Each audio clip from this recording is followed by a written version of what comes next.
Kita jangan malu menampakkan kita Islam.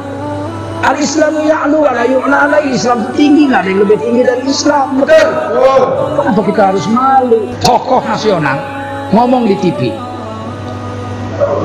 semua agama sama saja. Kaget tuh.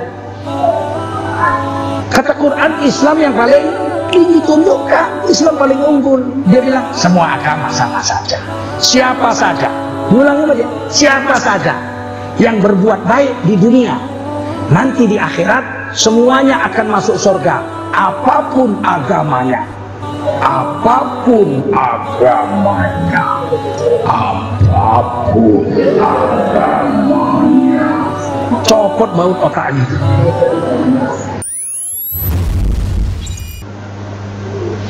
Huwallazi arsala rasulahu bil huda. Dialah Allah yang telah mengutuskan seorang rasul membawa hidayah, membawa petunjuk hidup, bukan membawa budaya. Nggak ada lagu ciptaan Nabi, nggak ada puisi karangan Nabi, tidak ada tarian karangan Nabi. Ke kanan, ke kanan, ke kanan, dan ke kanan, ke kiri, ke kiri, ke kiri, dan ke kiri. Sakitnya tuh di sini, sakitnya tuh di sini. Makan sayur kol campur daging anjing. Nggak ada. Nabi ngajari nyanyi. Wamayan barilah, nggak pantas Nabi itu bawa budaya, betul. Bahkan Nabi banyak membuang kebudayaan Arab yang bertentangan dengan syariat Islam. Banyak dibuang Nabi budaya Arab, meskipun Nabi orang Arab. Salah satu contohnya, dalam adat Arab ribuan tahun, anak angkat itu dianggap anak kandung, diganti binnya bin bapak angkatnya. Dan Nabi sempat melakukannya sesuai dengan adat Arab.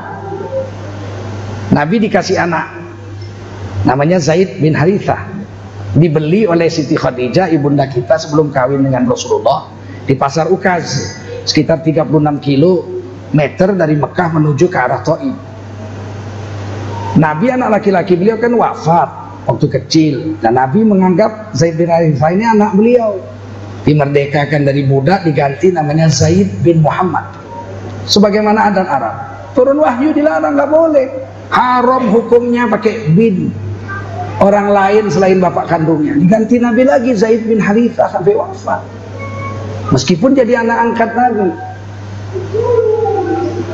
Kita ini nggak boleh menyembunyikan keturunan, haram hukumnya.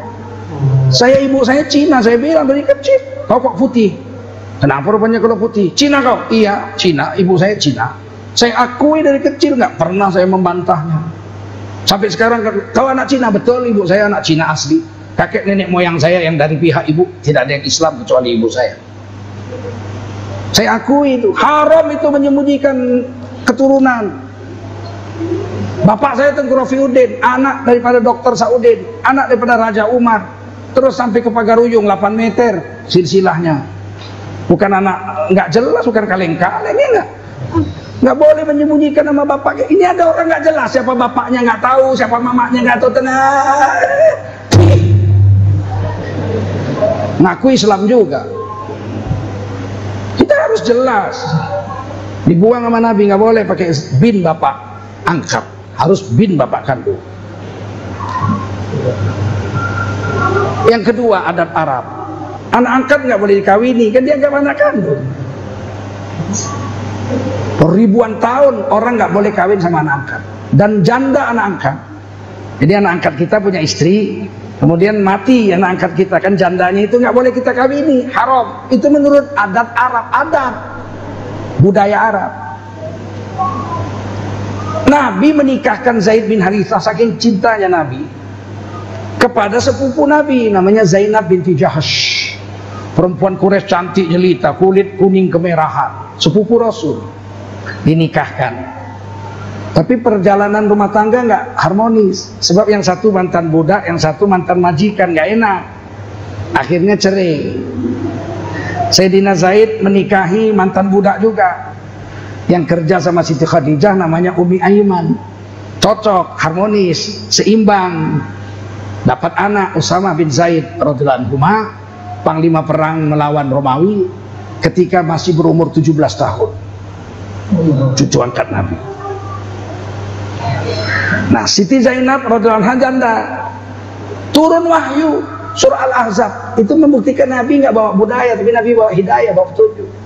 Kalau Zaid sudah menyelesaikan hajatnya dengan istrinya, yaitu sudah menceraikannya, nikahi istri Zaid itu. Disebut namanya Zaid. Satu-satunya sahabat Rasulullah dari 124.000 sahabat yang namanya disebut di Quran, cuman satu orang, Sayyidina Zaid. Abu Bakar jangan disebut.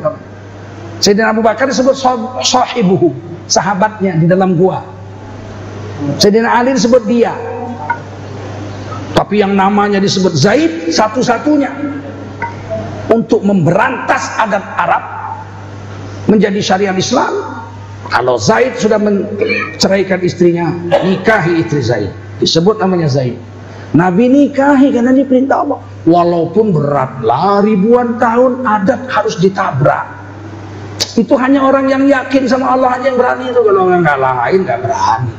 Begitu dinikahi Nabi, seluruh orang kafir Quraisy Mekah memaki-maki Nabi.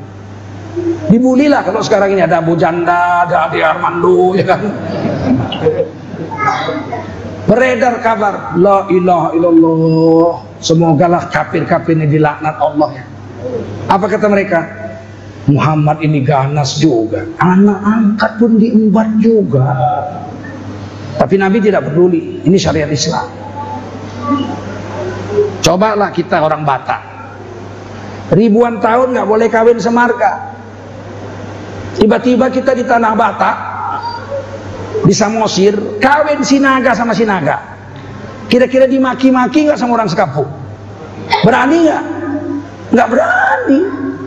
Orang Karo, Sinulingga kawin sama Sinulingga, oh ributlah sekampung. Surbakti kawin sama Surbakti nggak boleh. Makanya orang Karo kalau kawin satu marga lari ke Sunggal. Ya kan?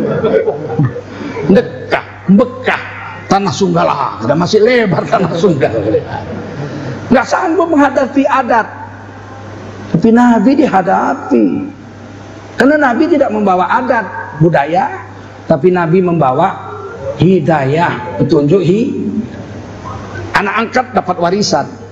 Itu ribuan tahun. Namanya diganti bin bapak angkatnya dapat warisan kalau bapak angkatnya mati. Dihapus, nggak boleh. Anak angkat nggak dapat warisan. Hapus sama Nabi. Padahal ribuan tahun adat istiadat Arab. Sebagai penggantinya Nabi mengatakan wasiat. Anak angkat yang kita pelihara dari kecil sampai besar, saya punya sama anak yang bungsu, saya bikin wasiat. Kalau saya mati, harta semua dibagi kepada anak saya yang 3 ini, kecuali rumah yang di Jalan Sudirman Medan yang harganya 10 miliar, itu khusus saya wasiatkan untuk anak saya yang paling kecil. Batal, nggak boleh. La wasiatan lil waris, anak kandung ahli waris tidak boleh dapat wasiat, mereka hanya dapat waris. Berapa banyak adat Arab dibuang Nabi? Maka ditegaskan di Quran, huwallazi arsala rasulahu bil huda. Dialah Allah yang telah mengutuskan seorang rasulnya Nabi Muhammad membawa petunjuk hidup, hidayah, bukan bawa budaya. Dan petunjuknya itu lengkap. Dari mulai air, minum, wudu, istinja, mandi, sholat, puasa, zakat, haji, pakai baju. Pakai baju diatur.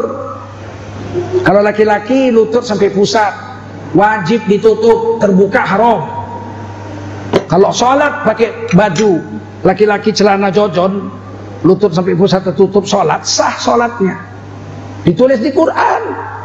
Pakaian laki-laki 3. Surah Al-A'raf ayat 26. Ya bani Adam, qad anzalna alaikum libasa. Hai laki-laki anak cucu Nabi Adam manusia, telah kami turunkan, sungguh telah kami turunkan, Allah turunkan beberapa jenis pakaian untukmu. Yang pertama, yuwari sau'atikum, sekedar tutup aurat saja. Pakai sarung, nggak usah pakai baju, sholat sah apa enggak? Sah. Ayo pakai tutup auratnya. Pakai celana jojon, celana puntung, tertutup dengkul sampai pusar, sholat nggak usah pakai baju, sah apa enggak? Sah. Cuman pantas apa enggak? Sempat sholat Jumat khotibnya celana jojon.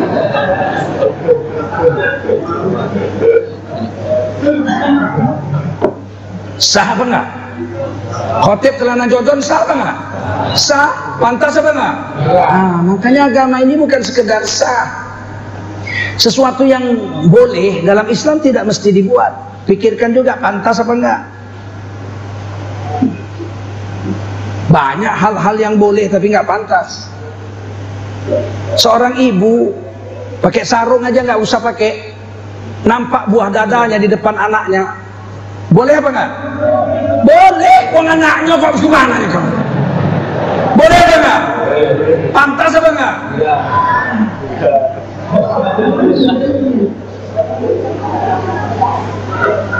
Yang kedua warisha, pakaian eksekutif. Pakaian eksekutif. Kalau laki-laki, kalau orang Melayu pakai teluk belanga, orang Barat pakai jas, orang Jawa pakai sarung batik, pakai belangkong. Nah, itu pakaian eksekutif. Yang ketiga walibasut taqwa, pakaian takwa. Dzalika khair, ini yang paling baik. Pakaian takwa inilah jubah, serban, tongkat, jenggot, cincin. Ini pakaian takwa. Ini yang saya pakai ini. Ini yang paling baik. Jadi jangan diejek, jubah ke Arab-Araban. Ini yang paling baik menurut Quran, bego. Kadang-kadang marah juga kita, ya enggak? Kalau sekali dua kali oke lah. Kalau terus-terusan kan sontoloyo namanya. Ini ada di Quran ini. Ini terbaik kata Rasul. Ini terbaik kata Allah. Tes. Malam Ahad, datanglah ke diskotik pakai begini. Orang lagi mabuk. Cik, cik, cik, cik, cik, cik, cik. Kita datang. Assalamualaikum, kalau nggak bubar. Yang di dalam tuh menjerit, ada setan. Membuktikan ini pakaian terbaik, betul nggak? Nggak bisa gabung-gabung sama kemaksiatan. Ada orang pakai jubah serban datang ke rumah pelacuran. Assalamualaikum warahmatullahi wabarakatuh. Nona-nona manis, siapa yang bisa saya booking sampai besok subuh? Pelacur pun nggak mau. Hormatilah pakaianmu itu Pak Haji. Pelacur pun nggak mau. Membuktikan pakaian ini pakaian terbaik. Kalau pakaian polisi nggak takut orang itu. Datang polisi ke tempat pelacuran, pakai polisi, ada radionya. Nggak takut pelacuran itu. Pelacur itu bilang, Om, kalau Om yang make diskon 50%. Nggak takut dia. Itu membuktikan jubah serban itu pakaian sunnah, pakaian yang terbaik. Paham? Paham nggak? Setuju nggak? Ini ada ayat Qurannya. Kalau perempuan pakaiannya 2, nggak ada lebih. Kalau pakaian laki-laki 3, perempuan 2. 1 surah An-Nur 31, tutup seluruh tubuhnya pakai kerudung. Khimar, jamaknya khumur. Jadi pakai khumur, pakai kerudung, nampak wajah dan telapak tangannya. Itu An-Nur 31. Illa ma zuhara minha, kecuali wajah telapak tangan boleh nampak.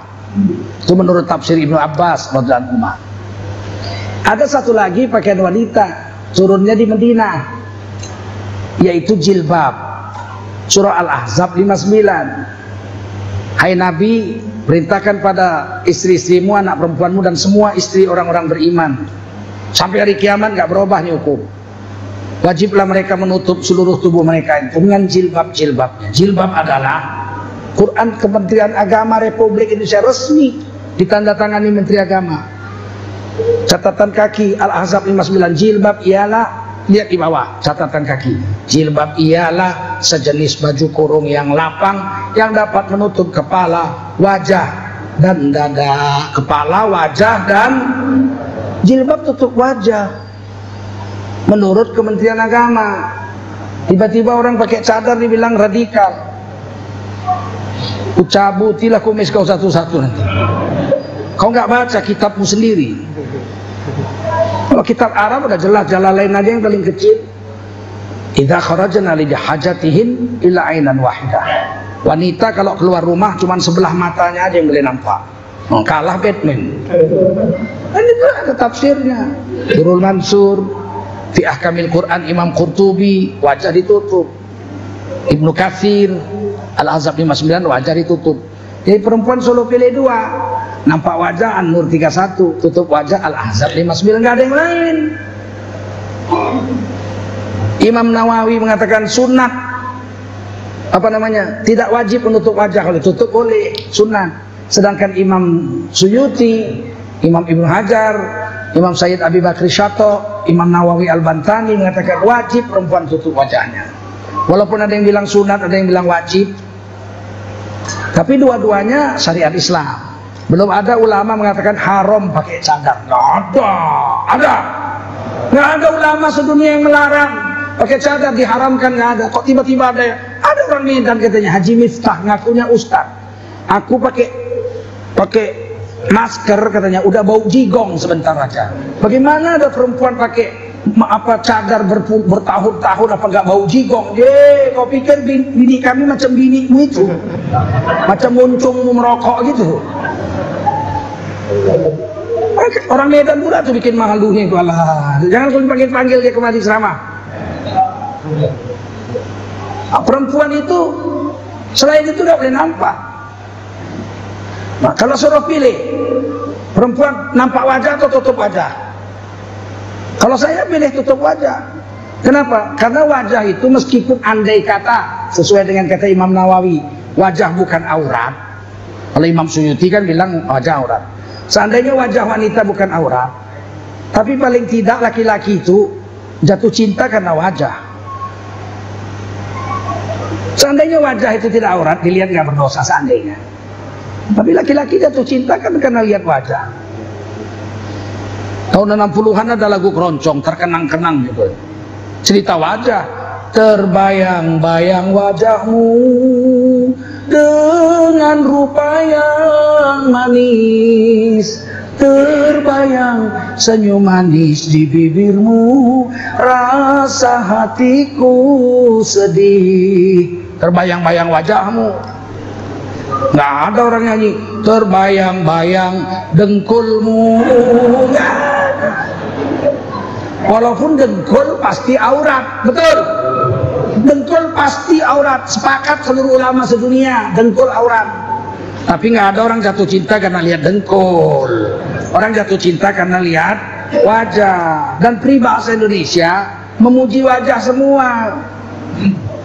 Wajahnya bagaikan bintang kejora,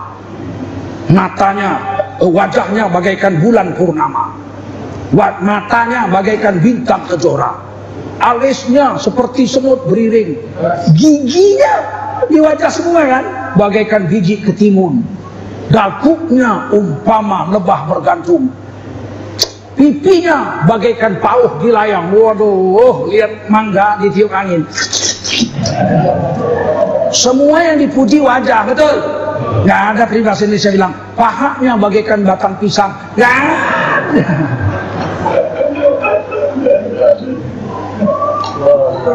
Paham? Wajah wanita itu fitnah. Ada ulama ustadz kemarin di TV ILC bilang wajah itu ditutup karena takut ada menimbulkan fitnah. Allah, wajah wanita pasti menimbulkan fitnah.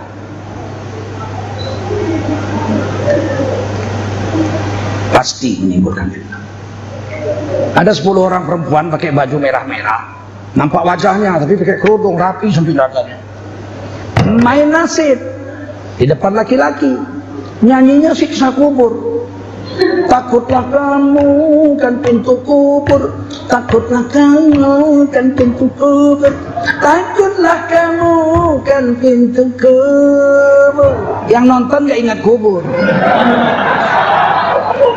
Yang nonton lihat bibirnya.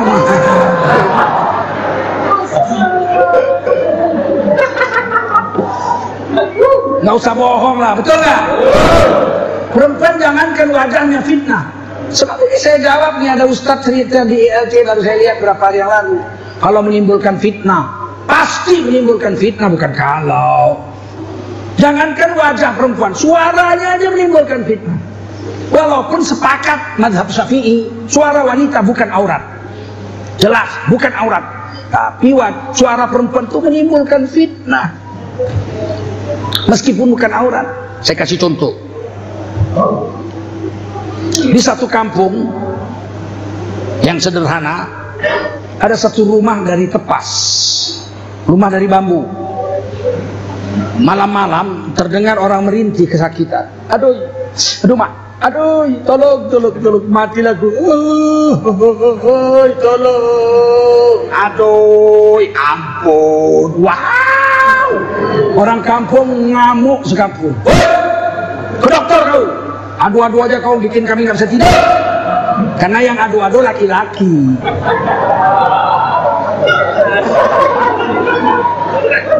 Pergi ke dokter kau, kami bakar rumah kau nanti baru tahu. Gak bisa tidur kami semalaman gara-gara kau. Sekampung marah karena yang adu-adu laki-laki. Coba yang adu-adu perempuan. Ada tidur tak? Kalau nggak ambruk rumah tuh sekampung ini.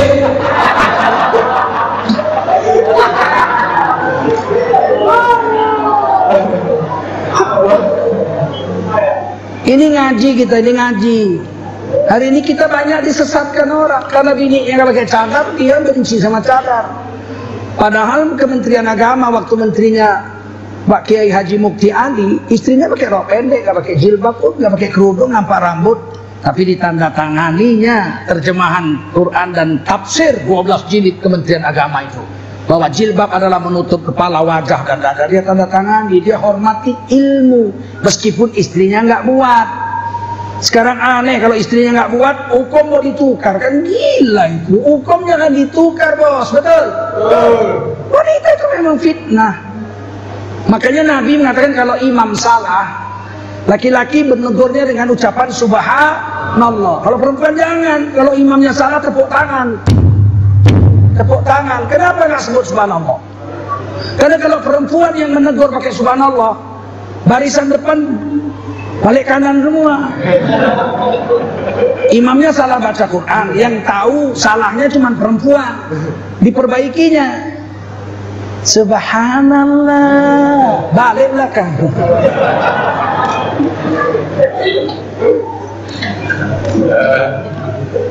Paham? Ini Quran yang kita ikuti. Jadi Nabi Muhammad itu bawa hidayah, bawa petunjuk. Bagaimana cara masuk WC, bagaimana keluar WC, bagaimana masuk masjid, bagaimana keluar masjid, bagaimana naik kendaraan, bagaimana turun dari kendaraan, lengkap, betul nggak? Masuk WC kaki kiri, baca doa Allahumma inni a'udzubika minal khubthi wal khaba'ith. Jongkok waktu buang air kecil, udah 3. Tutup kepala sebelum masuk WC, 4. Istibro, dehem-dehem, 5. Istinja, cuci dengan air, 6. Tutup aurat mau keluar WC, 7. Langkahkan kaki kanan keluar WC, 8. Baca doa alhamdulillahilladzi adhaba 'anil adza wa afani, 9. Masuk WC 9 sunnah. 1 sunnah dibayar 10 pahala.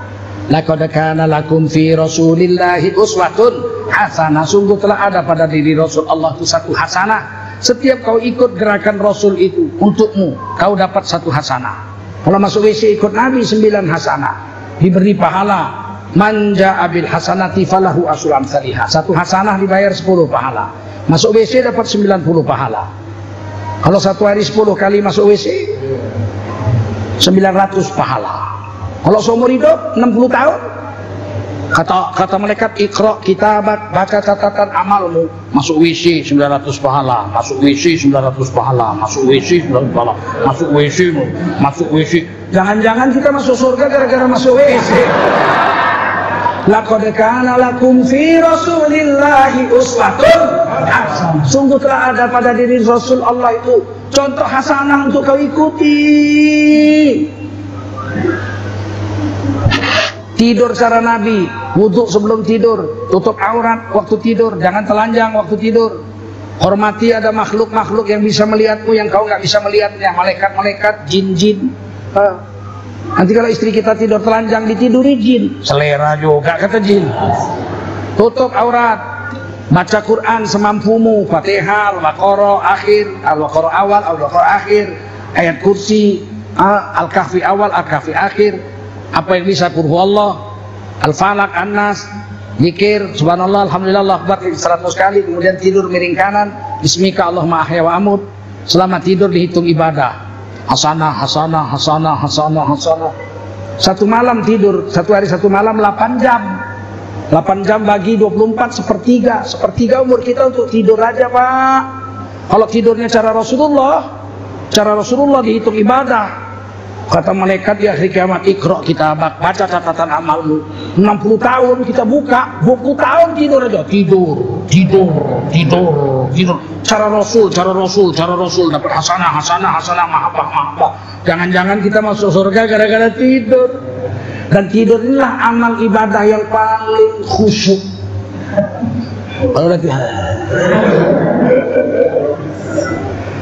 Hanya mengikuti Rasul. Laqad kana lakum fi Rasulillahi uswatun hasanah. Jadi Nabi itu bawa petunjuk hidup, paham? Hidayah bukan budaya. Terus apa? Wa dinil haq. Nabi bawa agama yang paling betul. Agama Islam yang paling betul.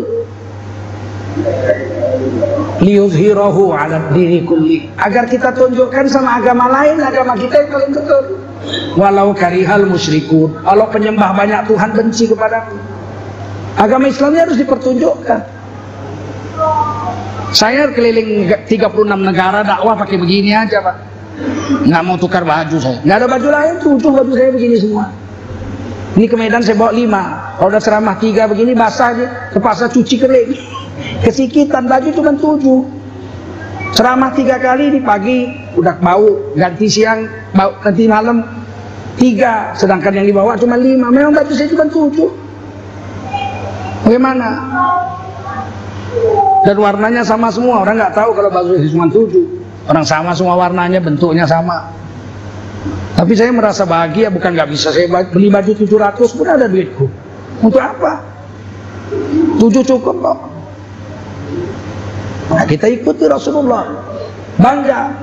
Waktu saya mau ngambil visa ke Amerika, kata yang ngurus, Pak, besok Bapak jam 7 pagi harus sudah ke kedutaan Amerika. Oke. Bapak mau diwawancarai. Oke. Tolong Bapak pakai jas. Iya, aku pakai jas dulu waktu jadi penyanyi. Karena nggak ada jasku.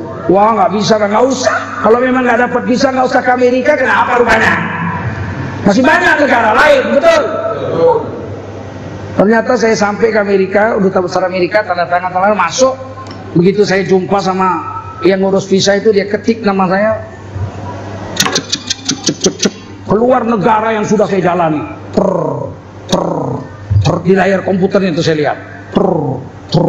Wah, you have traveled so many. Dia bahasa Indonesia. So and sudah traveling and itu banyak negara. Saya masih Inggris aja. Yes, I have traveled so many countries. Terus dia bilang, there is no problem at all. Gak ada masalah-masalah sama saya. Oke, I will give you 5 years visa. Saya kasih kau visa masuk bebas ke Amerika 5 tahun. 5 tahun, 2 menit selesai. Ngapain mesti tukar baju? Tunjukkan sama mereka, ini pakaian terhormat, betul nggak? Dulu zaman saya kecil, kawan-kawan saya kalau masjid, sholat Jumat, pecinya dikantongi. Sampai masjid baru pakai. Saya itu kenapa dipakai di masjid? Gila kau, malu dong ketahuan sama orang kita ke masjid. Malu ketahuan ke masjid. Zaman saya itu, saya kuliah di linguistik Inggris, jadi dalam bahasa Inggris apa-apanya belajarnya 4 tahun. Saya terlambat, kira-kira 5-10 menit terlambat. Sampai depan pintu orang udah masuk semua, dosen udah masuk. Saya ucapkan assalamualaikum. Orang saya anak didik Muhammadiyah, guru madrasah udah saya waktu SMA. Assalamualaikum. Satu kelas ketawa. Wow. Saya bilang, what happened? Ada apa? Anything wrong? Ada yang salah dengan saya? Dosen saya malunya setengah mati. Dia bilang, no problem. Studentku, just come in, just sit down. Duduk. Habis kuliah semua marah sama saya. Kau assalamualaikum bikin malu kau. Apanya yang malu? Saya orang Islam. Separuh lebih kelas ini orang Islam. Saya ucapkan assalamualaikum, kenapa rupanya? Kampungan kau bilang nggak good morning. Pulang Gus Dur dari Irak, jengkelnya Gus Dur bukan main, melihat udah rusak agama. Gus Dur bilang, jadi ketua PBNU dia diangkat waktu itu. Pidato beliau apa katakan? Itu assalamualaikum sudah kuno.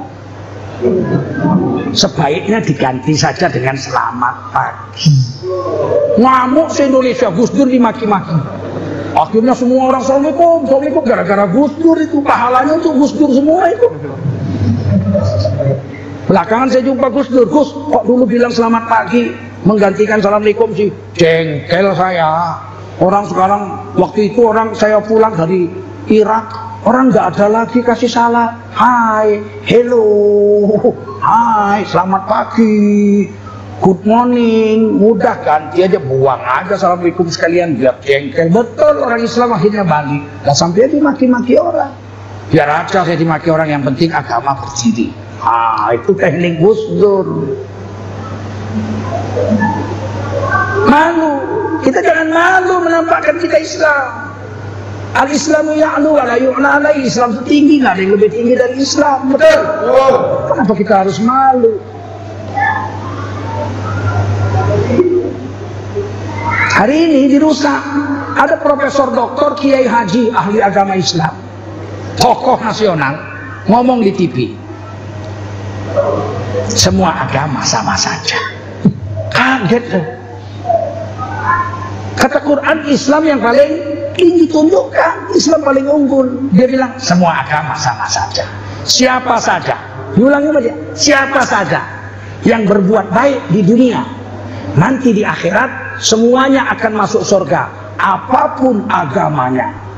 Apapun agamanya, apapun agamanya, apapun agamanya.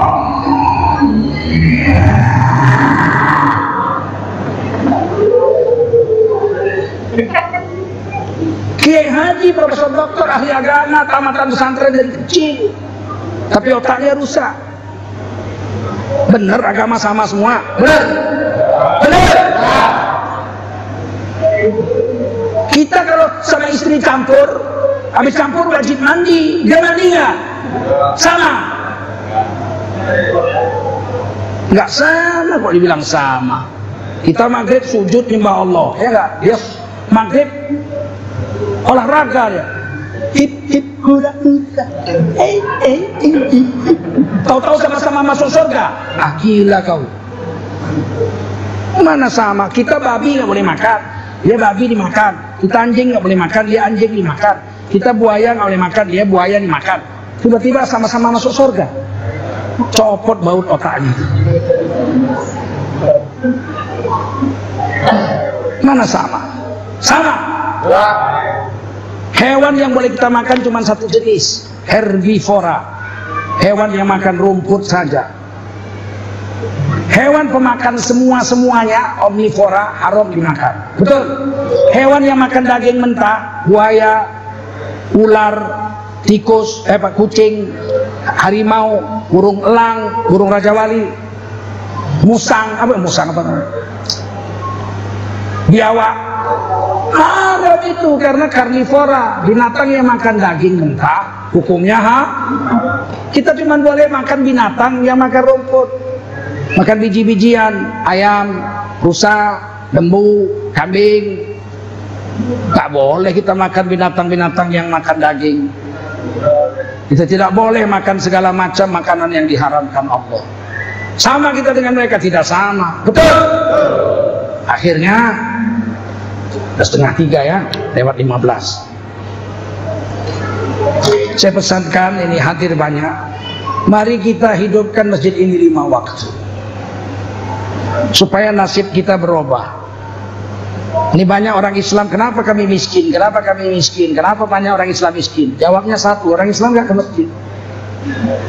Kalau orang Islam ke masjid pasti nggak miskin. Sebab kata Nabi, masuk masjid baca doa. Ayo ikut doanya. Allahumma inni, Allahumma aftahli abwaba rahmatik.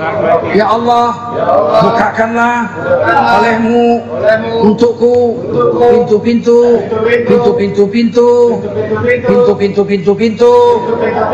rahmatmu. Masuk masjid pintu rahmatnya aja banyak, abwab. Rahmatnya pasti lebih banyak. Masuk masjid apa rahmat? Keluar masjid Allahumma inni as'aluka min fadlik. Ya Allah, sesungguhnya aku minta rezeki darimu. Masuk masjid dapat rahmat, kasih sayang. Pulang dari masjid dapat rezeki. Masuk masjid dapat rahmat, pulang dari masjid dapat rezeki. 5 kali sehari, setahun 1800-an kali. Nggak mungkin melarang. Kenapa orang Islam banyak melarang? Nggak ke masjid. Masjid kalau sholat subuh 11 orang. Imam sama makmum jejer sebelah-sebelahan. Bagaimana orang Islam mau hidup berkah? Rahmat Allah turunnya di masjid, barokah dan rezeki turunnya di paham? Coba 5 waktu ke masjid, lihat nasib kita setahun, berubah apa enggak? Sedangkan sorga diberi Allah sama orang yang ke masjid. Masa dunia ini RSS nggak dapat. Rumah sangat sederhana sekali sehingga selonjor saja pun susah. Kalau kita ke masjid dapat sorga, masa dunia nggak dapat. Betul? Yakin ya? Mulai hari ini. Terakhir, saya lihat di negara-negara Eropa, Amerika, Kanada, Jepang, Cina, India, Korea, sudah saya datangi. Di Jepang ada konglomerat. Orang-orang kaya besar yang duitnya triliunan.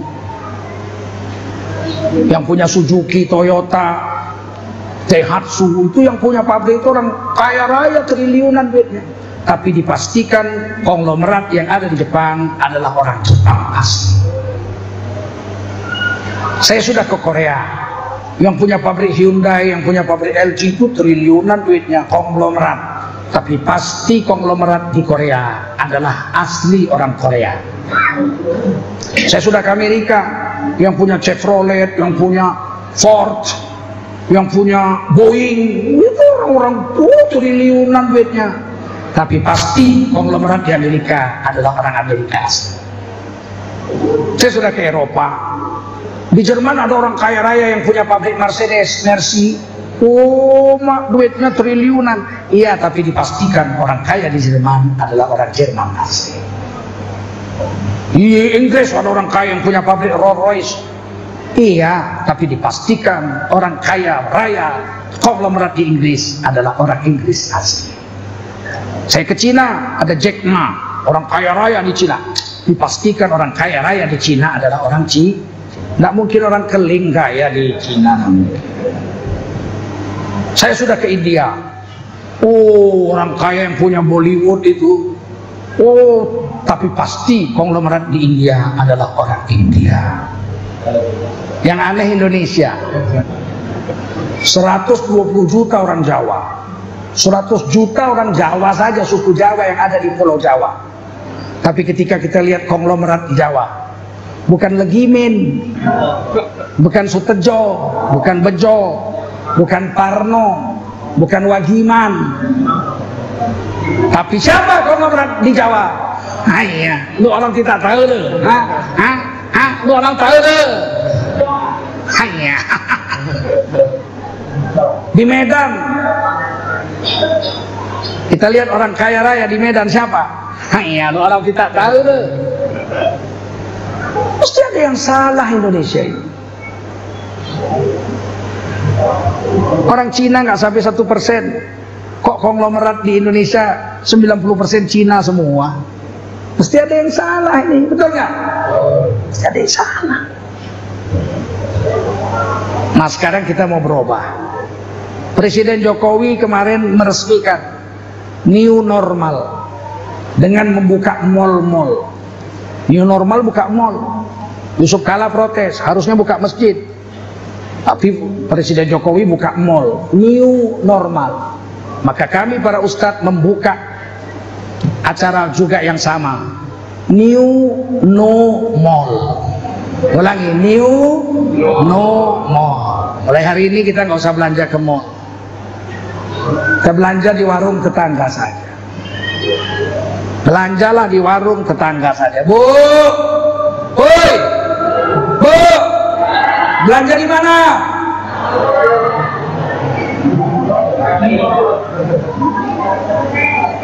Ini ibu-ibu kadang-kadang beli kecap aja ke mall.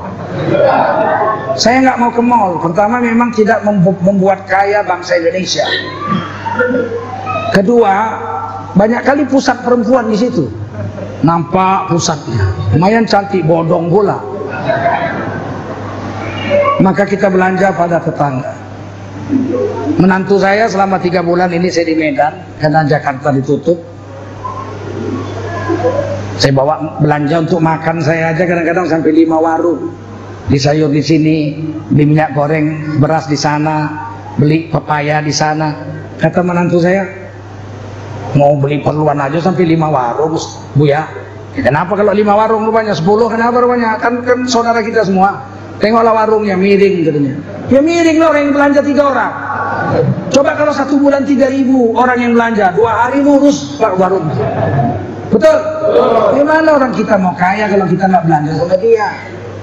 Alah percuma Pak, belanjanya sama orang Islam, sama tetangga. Dia sendiri belinya sama Cina. Minimal warung paling bawah orang kita. Betul?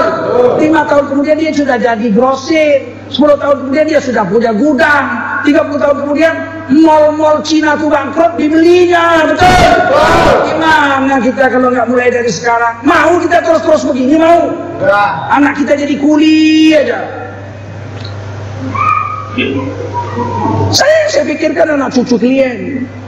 Kalau saya nggak usah kalian pikirkan, bukan orang miskin lah aku. Tapi saya tidak mau, meskipun saya anak Cina separuh.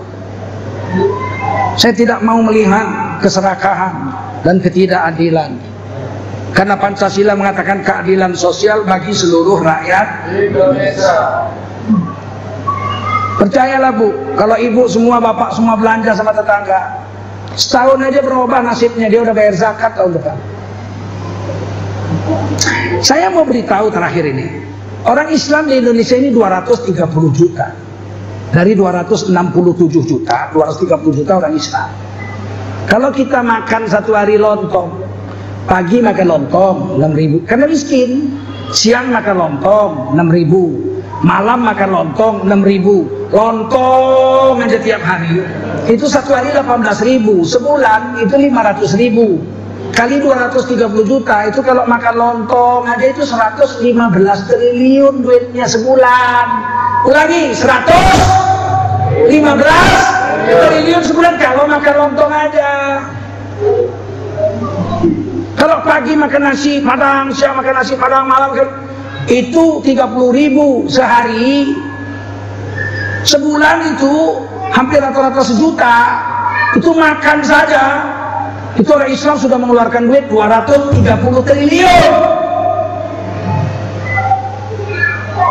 Kemana duitnya semua? Ke mal-mal itu. Sialnya ya, mal hanya boleh di kota.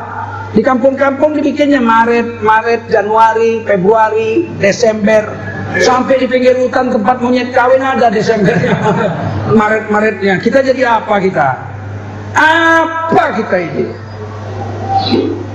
Cara berpikir orang Indonesia itu nggak beres. Nggak beres cara berpikirnya itu. Bangga kok sama Cina. Dia nggak pernah nengok kita sakit pun. Rumahnya di temboknya setinggi tembok Cina. Bikinnya pengumuman awas anjing galak. Mati kita pun nggak datang dia. Gotong royong aja kita, dia cuek aja dia. Kita gotong royong bersihin paret rumahnya, dia nengok pun nggak. Kita belanja sama tetangga, dia kaya, dia bayar zakat, betul nggak? Dia sedekah, punya mobil, dia awak sakit, dibawanya pakai mobilnya ke rumah sakit, betul nggak? Kalau orang tuh kapan dia datang nengok kita? Siapa yang punya maret-maret itu? Nggak tahu kita. Kemana duitnya semua? Nggak tahu. Tetangganya mati pun nggak nyumbang dia. Paham? Mulai besok belanjalah pada warung-warung tetangga saja. Kalau nggak ada di warung tetangga, pergi ke pasar, ke pajak milik Pemda. Oh di sini mana? Udah ada pasar sore sini. Sekarang mana? Pajak pagi. Begitu, jangan ke mall. Pergi pajak pagi, pergi pajak Peringgan, pergi pajak sore, pajak Melati. Orang kita semua, betul nggak? Kalaupun kaya, bangsa kita yang kaya. Bangga kita kalau bangsa Indonesia kaya, betul nggak? Ini orang tuh kaya, berani dia bilang Indonesia negeri kedua. Bapak angkat Indonesia, bapak kandung Cina. Coba, apa enggak bencinya kita bukan main mendengar pidato-pidato begini. Dia cari makan di sini, dibilangnya bapak kandungnya Cina. Republik Indonesia bapak angkatnya katanya. Coba. Saya nggak bisa ditangkap urusan ini, sebab saya anak Cina. Kalau kalian ditangkap, kalian dibilang rasis kalian. Kalau saya anak Cina, apa urusannya? Kenapa saya memprotes orang-orang Cina yang serakah ini? Nggak mau saya lihat orang serakah. Malu, betul nggak? Betul. Malu, saya malu. Malu saya suku ibu saya serakah. Malu.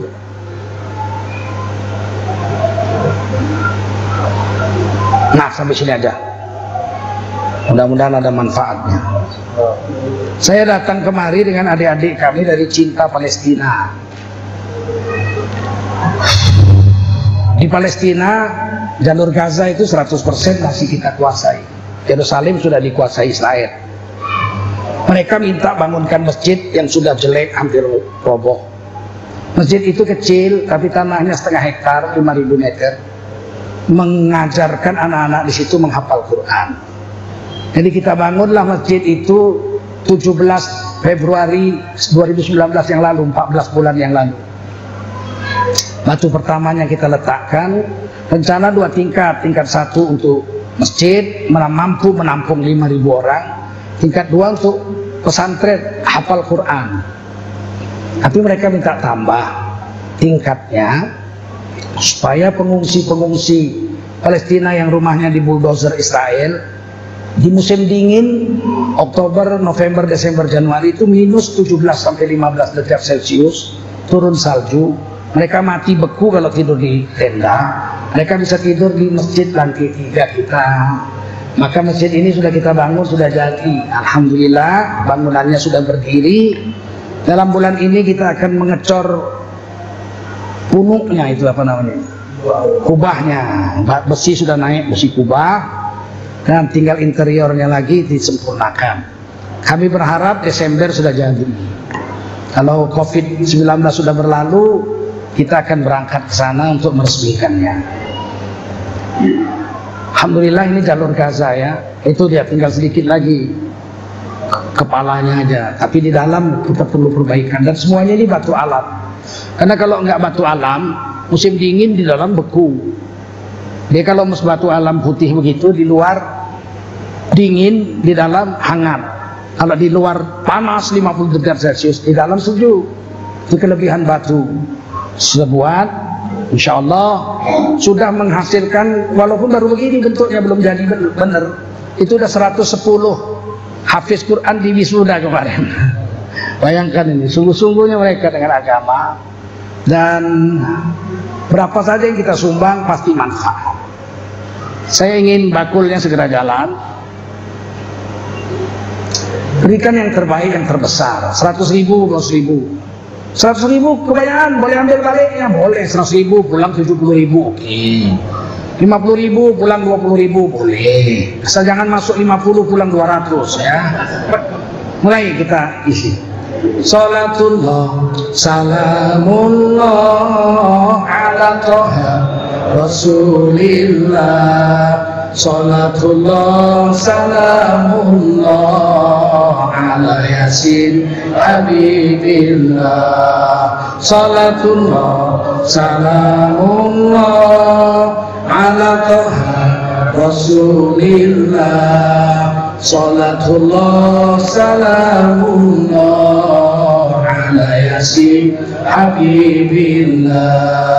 Tawassalna bismillah wa bil hadi Rasulillah.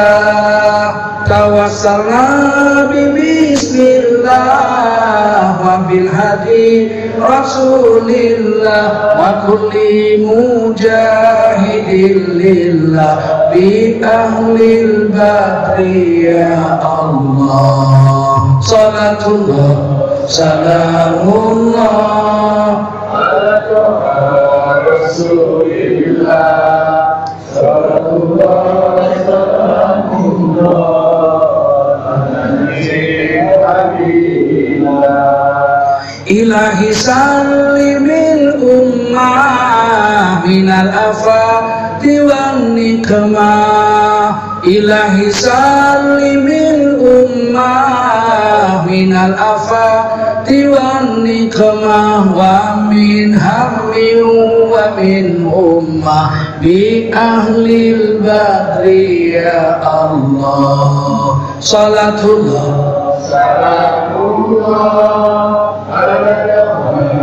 Rasulillah, salatullah salamullah ala yasin habibillah. Salatullah salamullah ala Toha Rasulillah, salatullah salamullah ala yasin habibillah. Tawassalna bi bismillah wa bil hadi Rasulillah. Tawassalna bi bismillah wa bil hadi Rasulillah wa kulli mujahidin lillah bi ahlil badri ya Allah. Salatullah. Satu orang berdiri nak, satu orang berdiri menyegarkannya, jangan begitu, satu orang berdiri.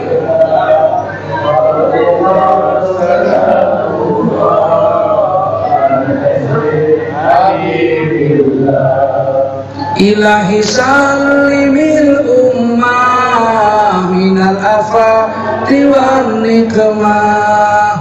Ilahi sallimil ummah minal afati wan nikmah wa min hammin wa min ummah bi ahlil badri ya Allah.